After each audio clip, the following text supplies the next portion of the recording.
Bonjour. Nous avons assisté cette semaine à la libération des prisonniers politiques, les prisonniers de la crise post-électorale et tous ceux qui ont été détenus dans les geôles du gouvernement sans explication autre que politique.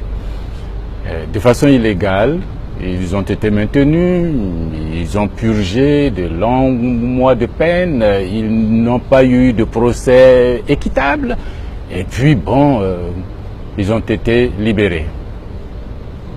À la surprise générale, dira-t-on. Mais en réalité, leur libération elle-même n'a pas fait l'objet non plus de ce que l'on nous dit. Une amnistie. Il aurait fallu que le président de la République introduise une loi d'amnistie à l'Assemblée nationale et qu'il y ait un débat sur les tenants et aboutissants, sur la libération de ces personnes, les conséquences de cette libération sur les personnes, sur leurs familles, sur les victimes, sur la société et les engagements que l'on devrait prendre pour que plus jamais dans le futur, une seule personne ne soit autorisée à jeter un grand nombre de personnes, ou qui que ce soit d'ailleurs en prison pendant de longs mois pour des raisons politiques. On n'a rien fait de tout ça, précipitamment, de façon mal préparée. Le gouvernement se réunit, décide, proclame, et puis ça y est, c'est fait. Ça, c'est fait. Mais les gens se posent des questions. Qu'est-ce qui a expliqué brusquement cela? Il y a beaucoup d'explications. Moi, j'insisterai sur deux éléments. Le premier, c'est que le gouvernement manque considérablement, complètement de considération, vis-à-vis de son peuple. Les gens ont réclamé justice dans ce pays pendant 8 ans, il n'y a pas eu justice. Ça, c'est la première chose. Aucune considération du gouvernement vis-à-vis de la population. Deuxièmement, il a suffi que les créanciers de M. Ouattara, ceux qui lui donnent l'argent, ceux qui financent, ceux qui lui font des prêts, ceux qui ont annulé sa dette et qui lui ont donné de l'argent, finissent par se rebeller. Ils lui disent, c'est vrai que vous pouvez snober votre population, mais vous n'allez pas snober nous les créanciers. Vous êtes devenus arrogants, vous êtes devenus incompétents, vous n'êtes pas arrivés à réformer l'armée, à réformer la société, à faire la réconciliation, à investir de façon appropriée. Et puis, vous voulez nous snober, nous qui vous finançons. Vous ne nous recevez plus, vous ne participez plus aux réunions, vous ne rendez plus compte de l'usage que vous faites de l'argent qu'on vous donne. Vous passez les marchés en silence, on ne voit pas, il n'y a pas de compte rendu. Ça, vous pouvez le faire avec vos populations, mais pas avec nous. Il a suffi que les chefs de mission de l'Union européenne sortent un rapport qui date d'avril, quand même. Avril-mai là-bas. Et puis qui est rendu public par la presse internationale, s'il vous plaît, parce qu'ici on en a parlé aussi, mais que dalle! Il a suffi que la presse internationale en parle, et puis tout de suite, panique à bord, et puis on se lève un matin, on dit aux prisonniers, rentrez chez vous, vous êtes amnistiés. Simplement comme ça. Bon, on va saluer cette libération. Saluer le fait que ces personnes retrouvent leur famille, retrouvent leurs amis, retrouvent la joie de vivre. Yako, à vous tous. Simone Yako. À vous tous.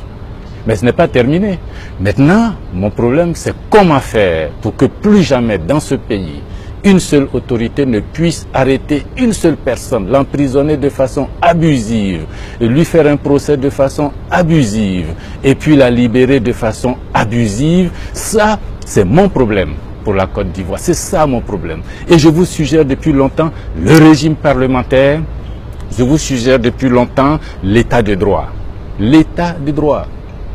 L'État, une situation qui est telle que le droit s'impose à tous, qu'on soit Alassane Ouattara ou qu'on soit le dernier des citoyens, qu'on respecte la loi et le droit. Qu'on fasse en sorte que plus personne ne puisse être inquiété de cette façon. C'est vrai que quand on en parle, je me souviens il y a quelques années quand j'en parlais, ce sont les amis du président de l'Assemblée nationale qui ricanaient. Ouais, on a gagné le pouvoir, qu'est-ce qu'il veut celui-là, un malade mental, un fou, ex-président, qu'il la ferme. Et quand ils ont commencé à être victimes eux-mêmes de ces abus, Ah, mais il n'y a pas d'état de droit en Côte d'Ivoire. Ah, mais c'est pas possible. Mais n'attendez pas d'être favorable à l'état de droit parce que vous en êtes victime. Il faut que ce soit un principe général qui sécurise tout le monde. Que ce soit le paysan là-bas ou l'homme politique ici. Que ce soit l'homme d'affaires là-bas ou le citoyen étranger ici. L'état de droit. C'est pareil pour les amis de monsieur le président Bédier. Ah, Mamadou Koulibaly, il est toujours dans la négation. Le RHDP fait du bon travail et puis lui, il est toujours en train de se plaindre. Mais quand ils sont maintenant victimes eux-mêmes de ces abus, alors ils montent au créneau, il n'y a pas d'état de droit, il faut que ce pays reprenne les choses, il faut qu'on sorte des abus. Mais voilà, ne devenez pas démocrate parce que simplement vous pouvez profiter de la démocratie. Soyons démocrates parce que la démocratie est bonne pour tout le monde. L'état de droit, c'est bon pour tout le monde. Revendiquons cet état de droit. Au-delà de la libération des prisonniers, battons-nous pour l'état de droit. Battons-nous pour la liberté, pour les libertés pour tous. Voilà pourquoi je n'applaudis pas la décision de M. Ouattara. Et ceux qui sont sortis, je leur dis, reprenez votre vie. Mais ce n'est pas tout. La lutte continue. Si vous pensez que cette lutte doit continuer jusqu'à ce que nous obtenions l'état de droit en Côte d'Ivoire, likez. Si vous pensez que le régime parlementaire est de nature à arrêter les abus d'un hyper-présidentialisme trop fort, partagez. Partagez. Soyons nombreux parce que nous battre pour l'état de droit, il n'y a rien de tel. Je vous remercie.